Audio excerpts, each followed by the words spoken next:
You know when after a run you feel great? Well, previously scientists thought that this runner's high was down to endorphins, but this may not be the case. Johannes Fuss from the University of Heidelberg found that mice that were allowed to run around all day felt less pain and less anxiety, key features of a runner's high. However, the feel-good sensation wasn't down to endorphins, but endocannabinoids, the same chemicals that come from smoking cannabis. I ran on over to find out more. The runner's high is described as a combination of reduced anxiety, less pain, something like euphoria, which cannot be modeled in mice, and sedation. So we were actually able to prove that two features of this runner's high was mediated by endocannabinoids in mice, and I think it's quite suggestive that it's the same mechanism in humans. What's an endorphin and how does it differ from a cannabinoid? An endorphin is an endogenous opioid, so it's a substance that is also related to addiction, to reward processing.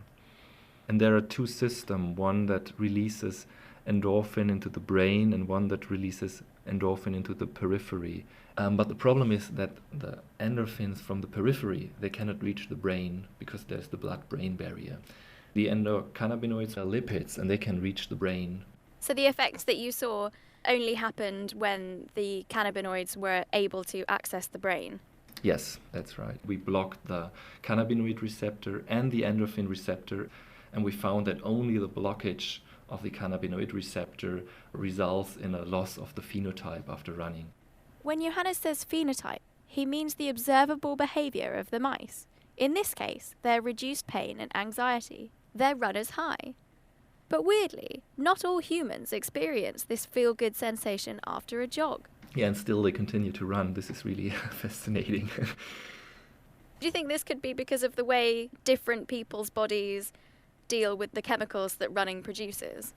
Yeah, other chemicals are not produced in some people.